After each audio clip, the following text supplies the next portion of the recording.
इस अमृत महोत्सव में तो ये तो जैसा अमृत, ये उनके लिए अमृत है, लेकिन हमारे लिए तो मृत है ना। जब तक इस देश में शिक्षा के शिक्षालयों को मंदिर कहा जाएगा तो मंदिर में तो SC/ST का प्रवेश बंद है, उनके ऊपर अत्याचार होता है। और जो उनकी सरस्वती है, उस स्कूल का नाम भी सरस्वती विद्या है। सरस्वती तो हमसे बहुत दूर है, वो तो हमें विद्या क्यों देगी।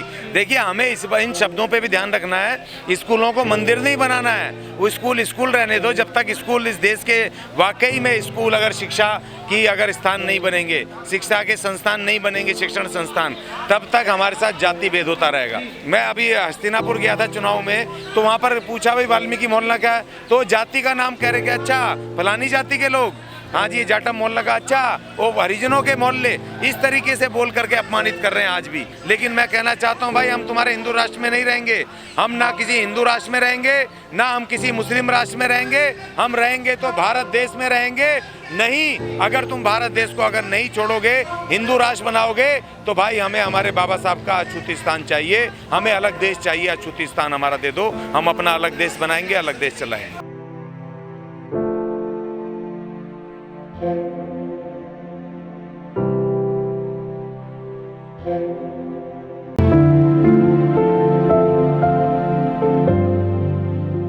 देखिए, पानी का रंग नहीं होता, लेकिन जातिवाद का रंग जरूर होता है। और जिस देश में अभी जातिवाद जिंदा हो, आज भी 21वीं शताब्दी में, जब जातिवाद अपने चरम पर, पढ़े लिखे लोगों में जातिवाद है, और वो तो शिक्षक है, जिस शिक्षक की जिम्मेदारी है शिक्षा देना और देश को मजबूत करना, उसके नागरिकों को शिक्षित बना करके, ताकत दे करके, और वो शिक्षक अगर जातिवाद कर रहा है और पानी पीने को, सिर्फ एक पानी लेने के चक्कर में एक मासूम बच्चे को पीट के मार दिया, उसको इतने भी शर्म नहीं आई कि एक मासूम बच्चा, फूल सा बच्चा, उसको मारते समय उसको शर्म नहीं आई, तो ये तो बिल्कुल एक क्रूरता की मनोदिशा से भी बहुत भारी ऊपर है। और सबसे बड़ी बात ये कि ऐसे समय पे जब देश का प्रधानमंत्री लाल किले पे खड़े होकर के अमृत महोत्सव का आनंद लूट रहा हो, उससे जस्ट उसकी पूर्व संध्या पर इस तरह की घटना होना अपने आप में एक शर्मनाक है, बेहद दुखदायी है, अफसोसजनक है। इस देश की सरकार को ये भी सोचना पड़ेगा कि भाई ये एक दो लोग नहीं हैं, ये 35 करोड़ हैं। अब ये 35 करोड़ अगर एक तरफ हो गए,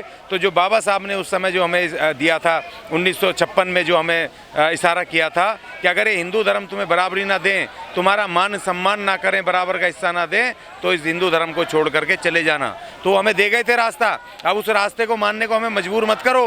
क्योंकि तुम अगर चक्कर में हिंदू राष्ट्र बनाने के पता चले कि हिंदू राष्ट्र तो दूर की बात है, कहीं तुम 2-3%, 4% लोग कहीं कोने पे खड़े ना हो, इस देश से बाहर ना हो। तो इसीलिए हमें मजबूर मत करो। ये जो भयंकर जो शैक्षणिक व्यवस्था में, शिक्षा व्यवस्था में इस तरह की जो दोगली शिक्षा व्यवस्था चल रही है, और ये लगातार चल रही है, एक दिन नहीं है। देखिए, ये जो हमारे उस बच्चे का, इंदर कुमार का, इसलिए मामला हाईलाइट हो गया क्योंकि उसकी डेथ हो गई। 20 जुलाई को वहाँ पर घटना हुई, और 20 जुलाई को घटना के बाद किसी भी उसके स्कूल वालों ने उस टीचर के खिलाफ कोई भी एक्शन नहीं लिया, उसको मेमो नहीं दिया, उसको कोई चार्जशीट नहीं दी, सस्पेंड नहीं किया, जबकि स्कूल प्रशासन की जिम्मेदारी थी। और जबकि नए नियमों के हिसाब से टीचर बच्चे को मार नहीं सकता। देश में 75वीं जो सालगिरह चल रही है आज़ादी की, सरकार कह रही है कि अमृत महोत्सव चल रहा है, लेकिन एक बच्चे को पानी पीने की वजह से जो उसकी जान ले ली गई है, ये कैसा अमृत महोत्सव है? देखिए, अभी तो अमृत महोत्सव में हमारे अभी 3 घटनाएं हुई, 23 तारीख को, 13 तारीख को, 2 दिन पहले। एक तो बच्चे की घटना हुई, इसके डेथ हुई। दूसरा ये कि बुदायूं में 200 वाल्मीकियों को वहाँ पर शमशान घाट में मुर्दाना फूकने देने के चक्कर में पिटाई भी करी और उनको मुर्दे को भी भगा दिया। और तीसरी घटना एक उसमें हुई कि जो लड़की, कोई महिला, दलित महिला वहाँ लाइन में लगी थी खाने की, वो गई थी सामूहिक उसमें भोज में, तो उसको छीन ली, उसके साथ उससे वो छीन लिया कि दलित को थाली छीन ली। तो ये 3 बड़ी घटनाएं जो इस देश को शर्मसार कर रही है। और जो हमारे 15 तारीख को जो प्रधानमंत्री महोदय ने कहा, इस देश को, यहाँ की इस देश की एकता और इसको आधुनिक, इसको विकसित करने की, विकासशील देश को विकसित देश की श्रेणी में लाने की, ये 2 सपने प्रधानमंत्री महोदय जी आपके जब तक नहीं पूरे हो सकते, जब तक इस देश में जाति व्यवस्था रहेगी, जब तक इस देश में जातिगत भेदभाव रहेगा। और दुख की बात यह है कि प्रधानमंत्री महोदय ने SC/ST के लिए एक शब्द नहीं कहा, 15 तारीख को एक शब्द नहीं कहा। और जबकि परंपरागत तरीके से SC/ST भी अलग वर्ग है, उनके बारे में भी उनके प्रधानमंत्री, देश के प्रधानमंत्री हमेशा से बोलते आए। लेकिन इस 15 अगस्त को प्रधानमंत्री महोदय ने SC/ST का नाम नहीं लिया। आप 130 करोड़ कह रहे हो भारतवासी, तो भैया हम 35 करोड़ की भी तो हमारा संज्ञान ले लो, हमारी भी तो बात सुन लो। संविधान में हमारे भी अलग अधिकार हैं, हमारा अलग स्टेटस है। जब तक इस देश के लोग जो राजनेता हैं, बाबा साहब ने कहा था इस देश को संविधान देते हुए कि भाई ये तो पुस्तक है, ये अपने आप लागू नहीं होगी। इस देश की जो राज सत्ता पे काबिज होंगे उनकी जिम्मेदारी होगी वो बिना किसी भेदभाव के ईमानदारी से उसको लागू करें। देश का संविधान लागू नहीं हुआ, अगर देश का संविधान लागू हो जाए, आर्टिकल 14 को लागू कर दो जिसमें लिखा है विधि के समक्ष तमाम नागरिक समान है, तो अपने आप ही इस देश में आधी से ज़्यादा तकलीफ खत्म हो जाएगी। लेकिन सर देश 75वीं आज़ादी की जो महोत्सव मना रहा है, ना दलित घोड़े पे चढ़ सकता है, ना मुँह लग सकता है, और जो ना पानी पी सकता है कहीं, ये कैसा अमृत महोत्सव है? देखिए इस अमृत महोत्सव में तो ये तो जैसा अमृत, ये उनके लिए अमृत है लेकिन हमारे लिए तो मृत है ना। देखो जब वो हो रहा था, ये समुद्र मंथन हो रहा था, और उस समय जब समुद्र निकला तो जब वो देवताओं ने समुद्र वो ले लिया, अमृत ले लिया, और यहाँ के जो आदिवासी थे शिव के उनको जब वो नहीं जब विष निकला, विष तो छोड़ दिया उन्होंने प्रकृति में फैलने के लिए, और अमृत लेके चुपचाप वो देवता अपने साइड हो गए मनुवादी।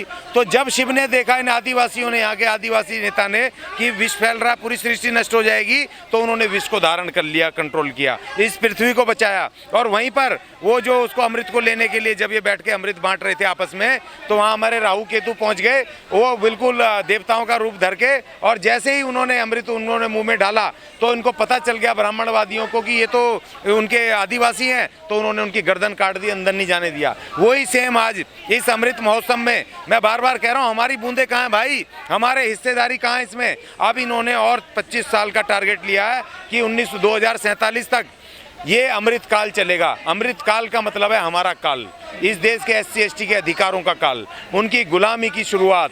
तो इसीलिए हमारे SC/ST की लीडरशिप को समझना पड़ेगा, और SC/ST की लीडरशिप को अब आकर के मैदान में बराबरी के अधिकार के आवाज़ को उठाना पड़ेगा। लेकिन सर मोदी जी 2016 में कहते हैं कि मेरे दलित भाइयों को मत मारो, चाहे मुझे मार लो। उनका बयान का क्या मतलब निकालते हैं, जबकि वो दलितों पर अत्याचार बढ़ते जा रहे लगातार देश में?